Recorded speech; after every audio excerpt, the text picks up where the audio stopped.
क्या आप ऐसे वाक्य अंग्रेजी में बोल पाते हैं? उसके अंदर दया नाम की चीज नहीं है। ऐसा होता तो मैं तुम्हें जरूर बताता। ऐसा था तो तुम्हें घर ही रहना चाहिए था। बातों ही बातों में उनका झगड़ा हो गया और रह देकर वो यही आता है। सुना तो बहुत बार है, लेकिन इंग्लिश में बोलते हुए जुबान लड़खड़ा जाती है, तो अब घबराने की जरूरत नहीं, क्योंकि ये वीडियो आपके लिए है। Hi learners, welcome back to your own channel English and study. आज की वीडियो में सीखेंगे हम इन वाक्यों से संबंधित नेचुरल और fluent English sentences. So please video को पूरा देखिएगा। तो बिना समय गंवाए वीडियो शुरू करते हैं। पूनम के अंदर ईमानदारी नाम की चीज नहीं है। हमारे अंदर चालाकी नाम की चीज नहीं है।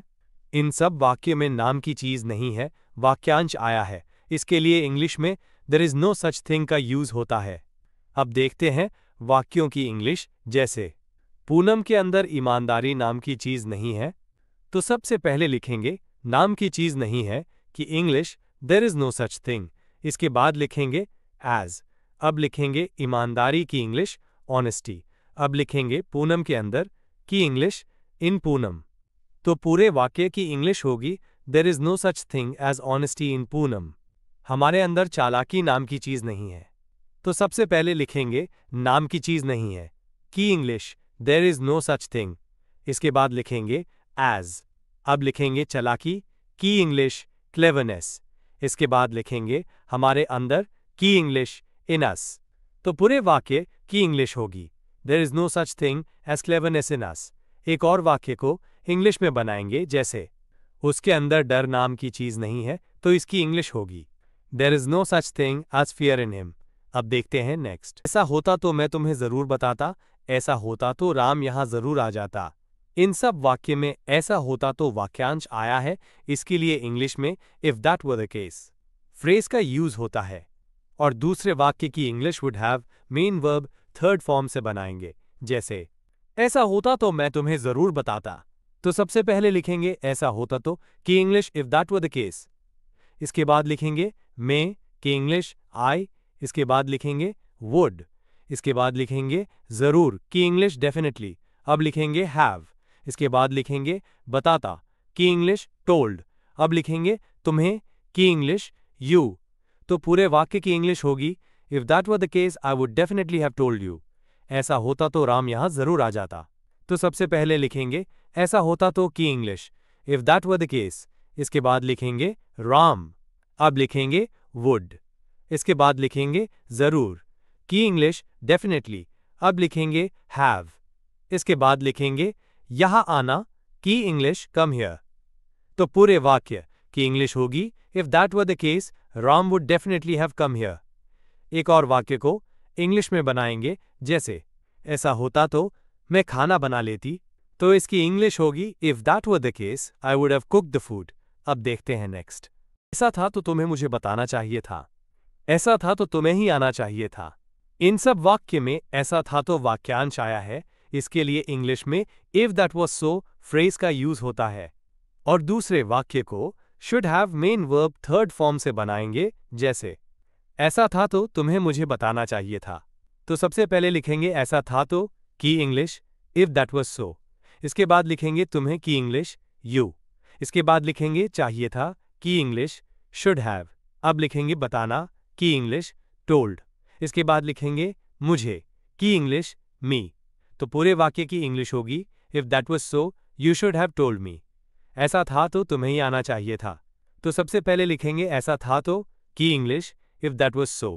इसके बाद लिखेंगे तुम्हें की इंग्लिश यू। इसके बाद लिखेंगे चाहिए था की इंग्लिश शुड हैव। इसके बाद लिखेंगे आना की इंग्लिश कम। इसके बाद लिखेंगे पर्सनली। तो पूरे वाक्य की इंग्लिश होगी if that was so you should have come personally.